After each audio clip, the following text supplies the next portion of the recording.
Illinois and the city of Chicago are filing a lawsuit against the Trump administration over deployments of National Guard troops. Joining us now to comment, White House Deputy Chief of Staff for Policy, Stephen Miller.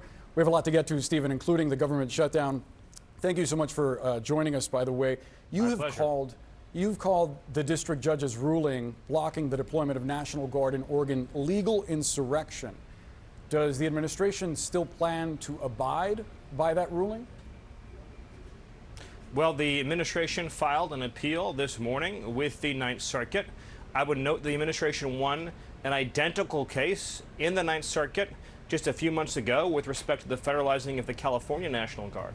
Under Title 10 of the U.S. Code, the president has plenary authority. Stephen? Stephen? Hey, Stephen, can you hear me? It seemed, Stephen, I apologize. It seems like we're having a technical issue.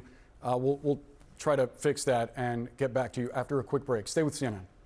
We're back out live with White House Deputy Chief of Staff for Policy, Stephen Miller. Stephen, I sincerely apologize for that technical difficulty. It seems like some wires got crossed. You were describing the president's legal authority as you see it under Title 10. My question was whether the administration still plans to abide by that judge's order restricting any National Guard troops from being sent to Oregon. Well, the administration will abide by the ruling insofar as it affects the covered parties, but there are also many other options the president has to deploy federal resources and assets out of the U.S. military to Portland. But I was making the point that under federal law, Section Title 10 of the U.S. Code, the president has the authority anytime he believes federal resources are insufficient to federalize the National Guard to carry out a mission necessary for public safety. So it's important to understand that in Portland, ICE officers have been subjected to over 100 nights of terrorist assault, doxing, murder threats, violent attack, and every other means imaginable to try to overturn the results of the last election through violence. The most important point I want to make today is that the number 1 and 2 items in the GOP platform in 2024 were to turn back the border invasion and carry out the largest deportation program in American history. Since Inauguration Day, there's been an orchestrated campaign of terrorism and violence against ICE officers. Of course, we saw the recent sniper attack against ICE officers. They're publishing their families' photos online. They're threatening them with murder. They're threatening them with death.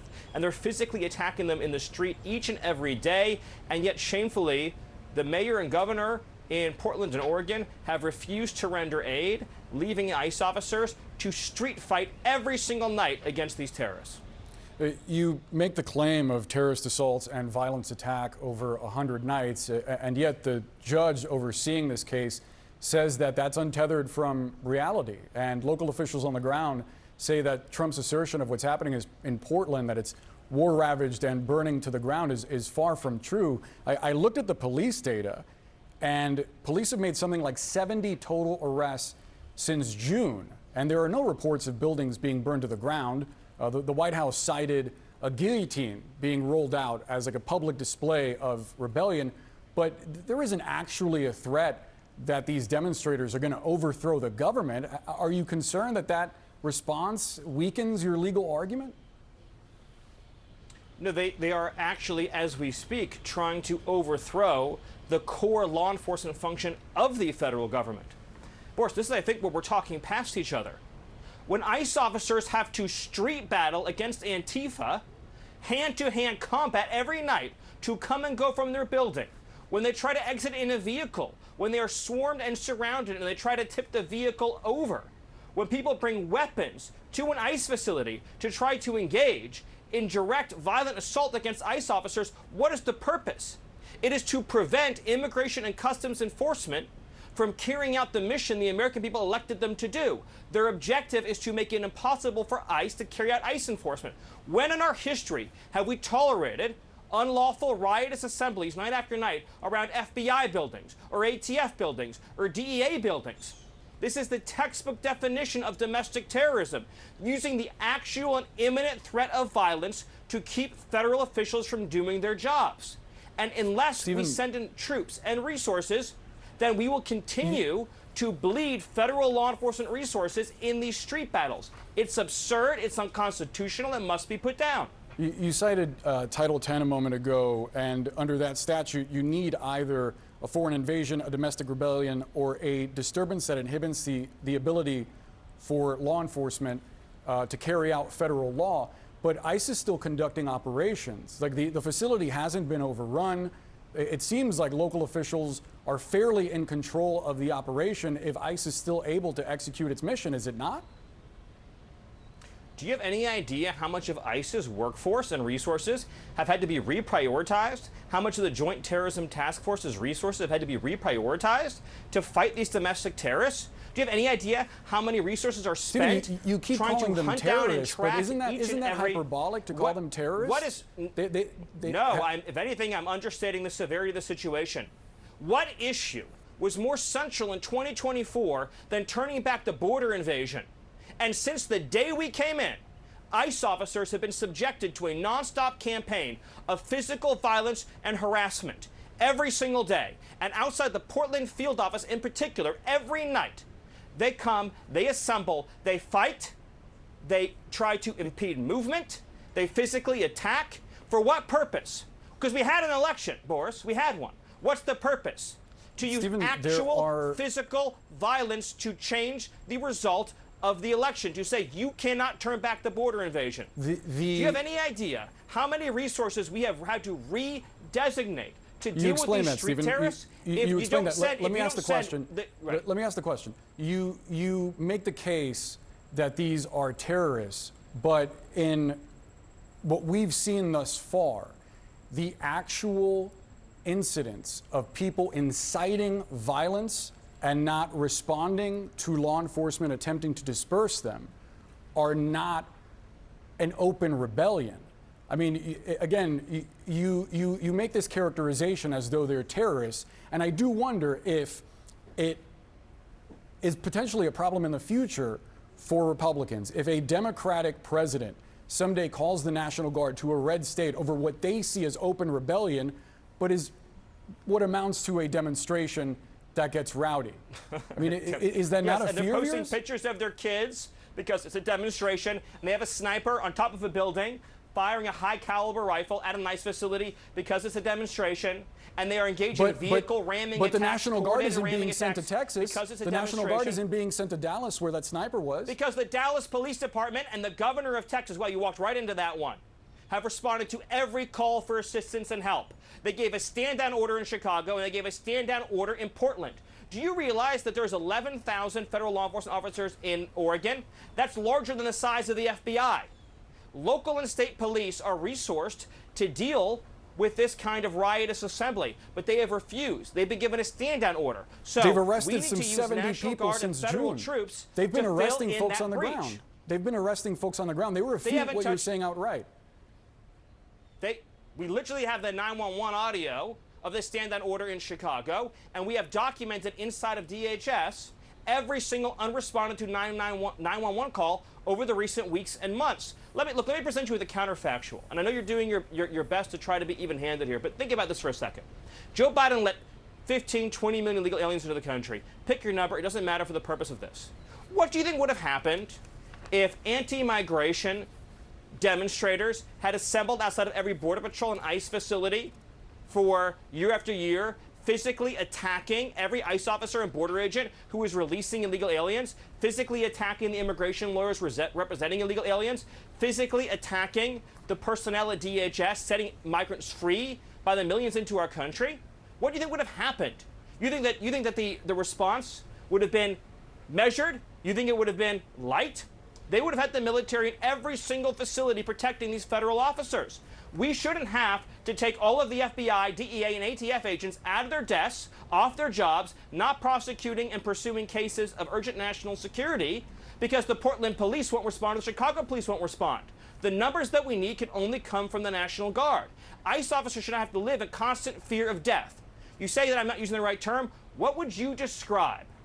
An organized campaign of violence, fear, intimidation, and doxing, including attacks by sniper, attacks by vehicle ramming. What would you call that whose sole aim and objective is to disable the functions of an entire federal law enforcement agency, if not domestic terrorism? What other term would apply? Do you have evidence that this campaign is coordinated? Are you planning charges on anyone who is actually coordinating said campaign? Yes. So since the Joint Terrorism Task Force has gotten involved, we found that there are common funding, that there is common financing, that there are meeting points, that is what you're carefully describing orchestrated, as actual it is carefully terrorism. integrated. Yes. And you are going to charge this is someone with terrorism. Well, so I would like to. I bet you would Congress like needs to, but that doesn't strengthen the mean you're laws. going to. Are you? No. What I'm saying to you is the Congress has statutes on seditious conspiracy, on insurrection, on impeding federal law enforcement. The domestic terrorism statute in Congress obviously needs to be strengthened. For domestic terrorism in Congress, we have foreign terrorism charges. We have an entire patchwork of federal laws. To the extent that there are charges that apply, we will charge them in every single case. You have impeding law enforcement, you have seditious conspiracy, you have a conspiracy to deprive of rights, you have assault against law enforcement officers. But all of this meets the hallmark, textbook definitions of domestic terrorism. Boris, I just want you, just for a moment, to step back and think about what we're talking about here.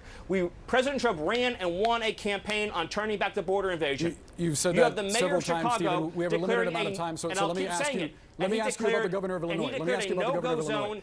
He declared a no-go zone for ICE. We are set to hear How is that not in just insurrection? Stephen, we're set to hear from J.B. Pritzker in just moments. He says that you're attempting to inflame tensions and create a war zone. He also says that you are profiling, that you're targeting black and brown people, even those who turn out to be here legally. What's your response? Well, first of all, the black people in Chicago are thrilled that we're getting the illegal aliens out of their communities who are stealing their housing, jobs, and resources. You've seen the video of the town halls during the Biden administration where black citizens who are natives of Chicago were begging to have the illegals taken out of their country. What they've done is they've created a system of law in Chicago, in Illinois, where illegal aliens have far more rights than American citizens. If an American citizen, for example, commits a crime of sexual predation against a child, they'll cooperate with the FBI. If an illegal alien commits a crime of sexual predation against a child, that illegal alien will be shielded in an ICE no-go zone. I ask you the question, what is the right term to describe a local official declaring a no-go zone for ICE? Would you tolerate it for FBI, ATF, DEA? No, you would not. But there's an effort to delegitimize the core function of the federal government of enforcing our immigration laws and our sovereignty. It is domestic terrorism, it is insurrection, and no amount of insane hyperventilating lies from Pritzker or Johnson or any other Democratic official will change our minds on that. ICE officers should not have to live in fear and violence to do their jobs, period. So on the substance of the question, is it the case that, as Pritzker frames it, you are profiling brown people, that this immigration crackdown is designed to go after people of color? It's such a, oh, what a dumb question. The illegal aliens who are here are taking jobs away from blacks, they're taking jobs away from whites, they're taking jobs away from Latinos, they're taking their health benefits away, they're taking their school slots away, and of course in many cases they're committing heinous crimes. We cannot have a system of law in this country that privileges illegal aliens over American citizens, and that's what they're doing. You know it, and I know it. So that's not exactly a no, Stephen. Can you just unequivocally state that the immigration policy... I said it's a dumb question. Okay. Well, I appreciate that, but it's a dumb question. So no, this policy is not designed to... I thought when I said it was a dumb question, it meant no. Well, I just want to be clear and precise. I appreciate you trying to qualify my questions, but nevertheless, I think it's a fair one that a lot of people have. My full answer is no, that is a lie, and it's a dumb question. But you said something else baked into the premise of one of your questions. You said, well, aren't we provoking? Illinois governor says we're provoking actions that are unlawful. Why would the mere presence, just think about this for a second, if I put federal law enforcement and National Guard into a nice sleepy southern town, is anyone going to riot? Is anyone going to try to shoot them in the face? Are they going to try to attack them in the street? They would say full of people in the middle of the night covering their faces without identification, without identifying themselves, there might be concern among the community, especially if American citizens are being... Especially if American citizens are caught up in that, which some reportedly were. We netted over 30 foreign terrorists who are members of training and American citizens also wound up apprehended in that. They torture They torture women and children. Those American citizens are now safe from Tren de Aragua. You know, there was a case recently in Washington State. But isn't where that Tren de enough Aragua reason for some took a people to power demonstrate drill. and say that they disagree with that They policy? took a power drill. Isn't it So enough is it, in for your some opinion, people? Well, by the way. It's Hey, Stephen, first of all, let me finish the story. TDA took a power drill and drilled a hole through a woman's hand. Understood. Through Stephen, her hand. we have to leave the conversation there because we're short on time, but nevertheless, we do appreciate you making the time for us and coming on CNN and sharing your point of view. Always. Thanks so much.